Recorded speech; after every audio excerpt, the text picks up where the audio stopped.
გამარჯობა, ეს არის გადაცემა გვერდიდან და მე დავით კალანდია.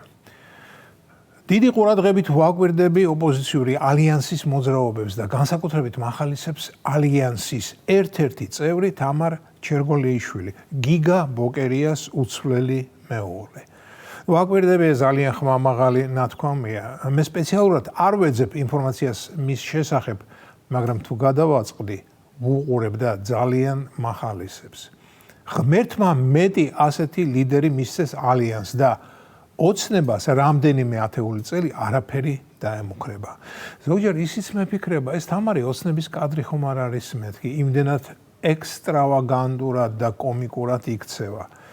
და მისი ქცევა ალიანსს ყველაფერს ხმატებს გარდა ავტორიტეტისა. თუმცა ალბათ მისი მოყვარებელიც არსებობს ჩვენს მრავალფეროვან ქვეყანაში. დიახ, ვიღაცას ჯამბაზების მოსწონს და სახალისო ამბავში შეიძლება ხმაც მისცეს.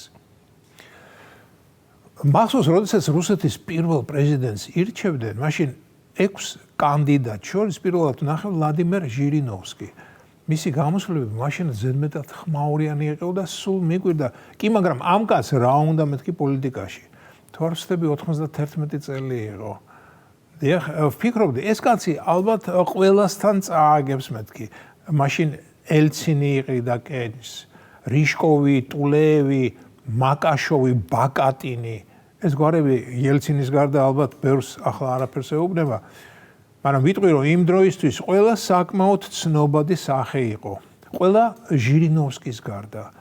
და როდესაც არჩევნები ჩატარდა, თქვენ წარმოიდგინეთ, რომ ჟირინოვსკი ფაქტობრივად მეორე ადგილზე გავიდა. დიახ, ოფიციალურად მესამეზე გავიდა, მაგრამ იმის გამო, რომ რიშკოვი სახელისუფლებო კანდიდატი იყო და ძალიან ბევრი ხმა ჰქონდა გაყალბებული, ჟირინოვსკი რეალურად მეორეზე გავიდა.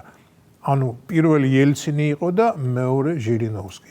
მაშინ მოსკოვში ცხოვრობდი, ძალიან გამიკვირდა, ეს როგორ, თუ ვინმე იმ მასხარას ხმა მისცა მეთქი და თქვენ წარმოიდგინეთ, ბევრმა ჩემმა ნაცნობმა, თუმცა ხუმრობის ამბავში მისცა მას ხმა, დიახ. მოეწონათ მისი ტაკიმასხარაობა და როგორც მერე მითხრეს, ღადაობის პონჩში ჟირიკას მივეცით ხმაო.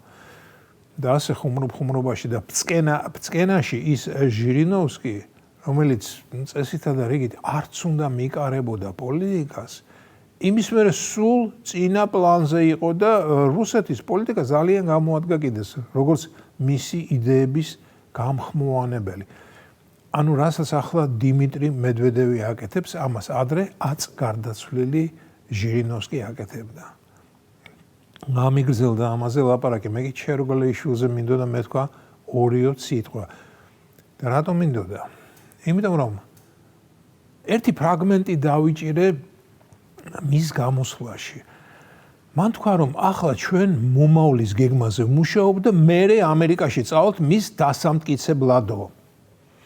სიტყვით არ ციტირებ მის გამოსვლას, რადგან ვერ მოვასწარე ჩაწერა, მაგრამ აზრი იყო, რომ მოქმედების გეგმა დასავლეთში უნდა წავიღოთ და იქ შევაჯეროთო. არ ვიცი, მართლა წაიღებენ შესაჯერებლად თუ არა, მაგრამ ფაქტია, რომ ამას ახმოვანებენ და ეტყობა თავს იწონებენ თავიანთი ამომრჩევლის წინაშე. და ალბათ ასევე ფიქრობენ, რომ მერყევი ელექტორატის ხმებიც მიიზიდონ იმ ეგიდით, რომ აი თვით დასავლეთი დაგვიმტკიცებს სამოქმედო გეგმას და ამიტომ ყველა ერთად წინ ევროპაში და ვინც პირველი იმან ბოლოს და ასე შემდეგ. ანუ ადრე თუ კრემლის კურატორი გვეჯდა საქართველოს კომპარტიის მეორე მდივნად და ყურადღებით აკონტროლებდა მთელ ჩვენ ცხოვრებას, ახლა მის ადგილზე დასავლელი ნამესნიკის დასმა უნდა და ჩერგოლეიშვილები ამას ხელს უწყობენ. განა ესაა დამოუკიდებლობა. და ისეთ რას გეტყვით? აი ამ ჩერგოლეიშვილებს დამოუკიდებლობა არ სჭირდება, დიახ. სრულიად არ სჭირდებათ არავითარი დამოუკიდებლობა.